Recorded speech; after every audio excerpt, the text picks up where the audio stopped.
আজকে 30 এপ্রিল 2025 সালে এই মুহূর্তে আছি আমাদের গ্রামের কেদারনগর গ্রামের পাশে আমার জমির পার্শ্ববর্তী জায়গায় যে এই পিছনে জমিটা আমার এটা প্রাচীন একটা নিম গাছ।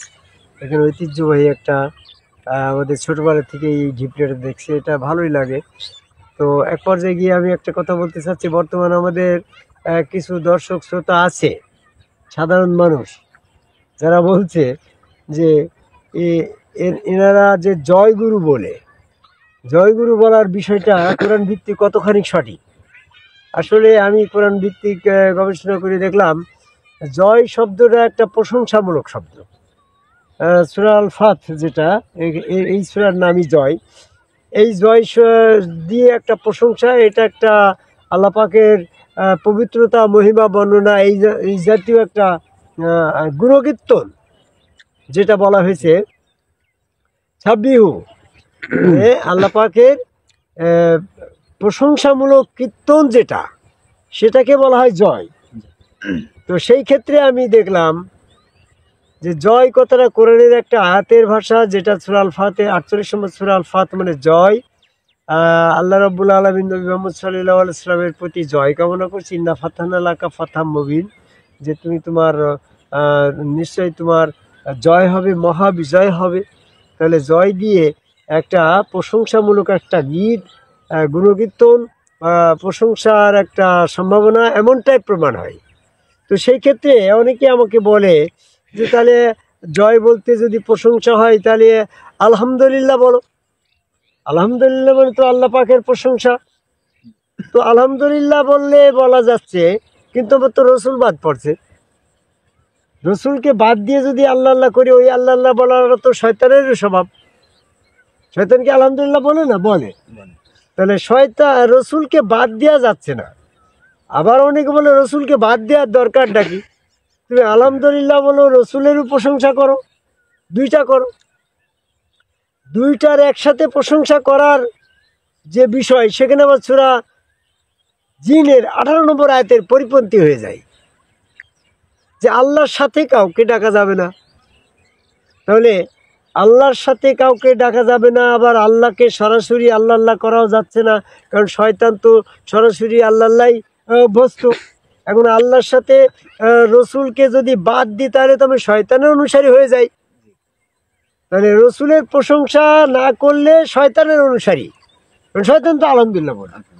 আবার যদি রসুলকে নিতে যায়, তাহলে আল্লাহ বাদ পড়ে যায়।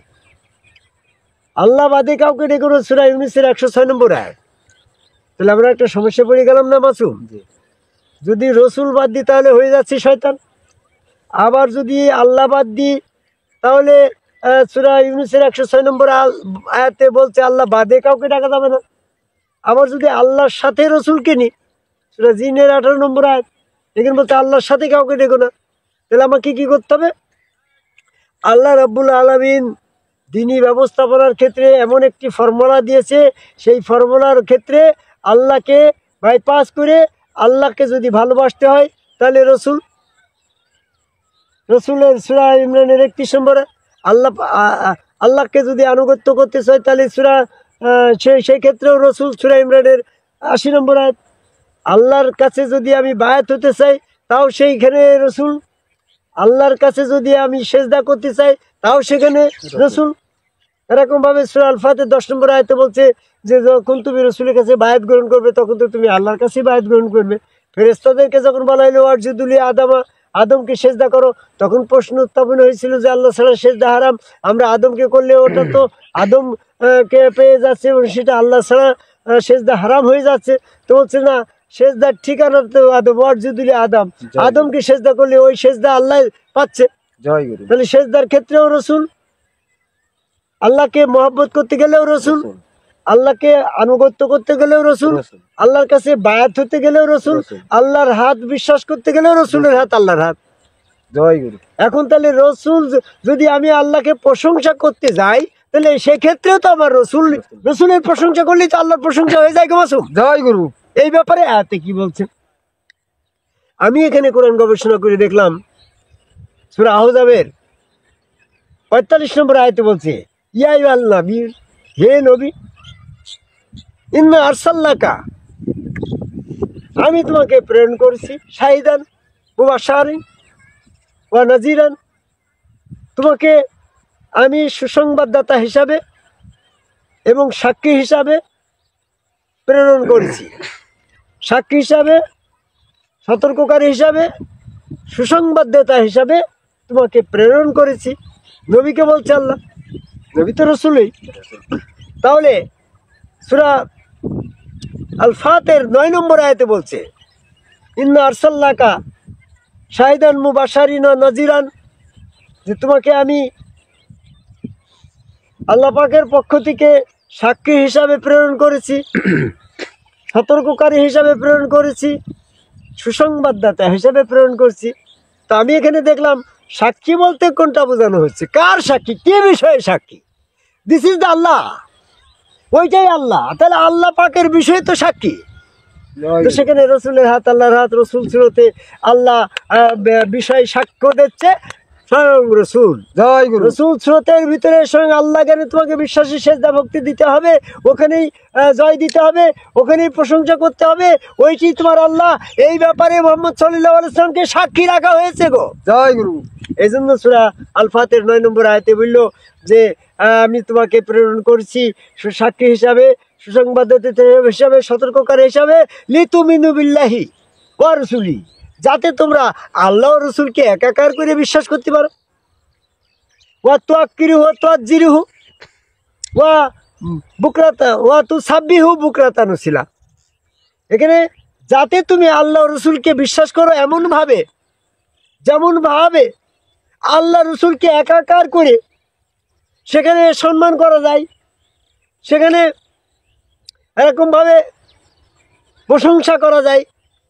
তুসাব্বিহু বুকরাতান ওয়াসিলা, তুআজ্জিরুহু ওয়া তুআক্কিরুহু, তাকে সাহায্য করো, তাকে সাহায্য করে বলবে রসুলকে, তাকে সম্মান করো তার মানে রসুলকে। ওয়া তুসাব্বিহু, তার প্রশংসা করো, বুকরাতান ওয়াসিলা, তাহলে এখানে তার বলতে তো রসুলকে বোঝানো হয়েছে। তাহলে আল্লাহ এবং রসুলকে একাকার করে রসুলের নামে তুসাব্বিহু গুণকীর্তন প্রশংসার যে আয়াত সূরা আল ফাতির 9 নম্বর আয়াতে তা বলল। এই জন্য আমরা জয় গুরু দিয়ে আল্লাহ রসুলকে একাকার করে রসুলের জয় দেওয়ার মাধ্যমে ওই জয় আল্লাহর কাছে চলে যাচ্ছে। সেখানে সূরা আল ফাতির 9 নম্বর আয়াতের এই জন্য বলা হয়েছে রসুলের পবিত্রতা মহিমা বর্ণনা করো, জয় গুরু। রসুলেরও গুণকীর্তন করো। তো রসুলের প্রশংসা, রসুলের গুণকীর্তন তো আমরা জয় গুরুর মাধ্যমেই দিচ্ছি। রসুল তো আমার গুরু, যার যার গুরু তার তার রসুল। হ্যাঁ, আমার গুরু হযরত খাজা নিজামুদ্দিন আহমেদ চিশতি আমার রসুল। এই জন্য আল্লাহর গুণবাচক নাম গুরু, রসুলের গুণবাচক নাম গুরু। গুরু নামে যখন আমি রসুলের জয় দিচ্ছি একাকার করে, ওই রসুলের প্রশংসার মাধ্যমেই আল্লাহ পাকের প্রশংসা হয়ে যাচ্ছে। এই জন্য আমরা জয় গুরু দিয়ে রসুলের প্রশংসার সাথে আল্লাহর প্রশংসা যুক্ত করে, আল্লাহ বাদ গেল না, রসুলও বাদ গেল না, আল্লাহ রসুলকে একসাথেও ডাকা হইল না।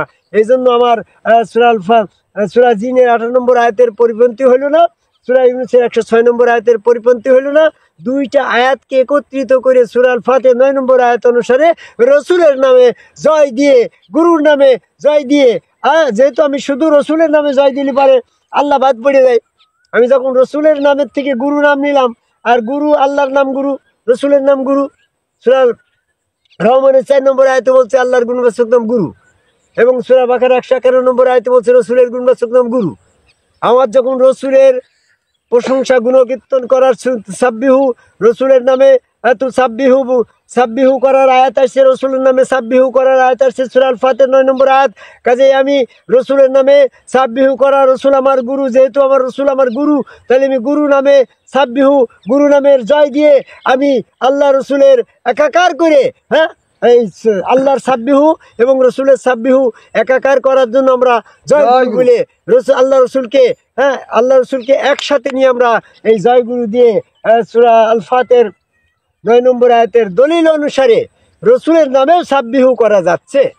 রসুল যেহেতু গুরু, আল্লাহ গুরু, গুরু নামের মাধ্যমে আমরা জয় গুরু দিয়ে আমরা আল্লাহ পাকের প্রশংসা, রসুলের প্রশংসা করার যে সূত্র ফর্মুলা, এটি হচ্ছে একমাত্র জয়গুরুর মাধ্যম ছাড়া আর কোথাও সম্ভব নয়, কোনো ভাষার ভিতর দিয়ে সম্ভব নয়। আমি যদি রসুল বাদ দিই তাহলে আমি কাফের হয়ে যাই, আবার যদি আল্লাহ বাদ দিই তাও আমি কাফের হয়ে যাই, আল্লাহ রসুলকে একসাথে নিলে মুশরিক হয়ে যায়। এই জন্য রসুলকে ডিলেট করে রসুল স্রোতে আল্লাহ, যেহেতু রসুল আমার গুরু, গুরু স্রোতে আল্লাহ বিশ্বাস করে আমরা জয় গুরু দিয়ে ওখানে সেজদা দিয়েই ওই হাত আল্লাহর, পা আল্লাহর, চেহারা আল্লাহর ভিতরে আল্লাহ, ওই আনুগত্য করলে আমার আল্লাহ পাচ্ছে, ওইখানে অনুকরণ অনুসরণ করলে আমার আল্লাহর মহব্বত করা হচ্ছে, ওখানে জয় দিলে ওই জয় আল্লাহর কাছে হয়ে যাচ্ছে। এই জন্য গুরু নামের জয় দিয়ে আমরা আল্লাহ রসুলকে একাকার অবিচ্ছিন্নভাবে সেখানে সেজদা ভক্তি দেওয়ার একটা সুযোগ হয়ে যায়, যেটা সেরেক মুক্ত একটা বিষয়। এই জন্য আমরা সূরা আল ফাতিহার 9 নম্বর আয়াতের দৃষ্টি আকর্ষণ করে বলছি, রসুলের নামেও সাব্বিহু করার আয়াত আসছে। হ্যাঁ, আল্লাহ বলছে, হে নবী, তোমাকে আমি সুসংবাদদাতা হিসাবে, সাক্ষী হিসাবে, সতর্ককারী হিসাবে পাঠিয়েছি, যাতে তোমরা আল্লাহ রসুলে বিশ্বাস করতে পারো, তাকেই সাহায্য করো, তাকেই সম্মান করো, তারই পবিত্রতা, মহিমা, বর্ণনা, গুণকীর্তন করো।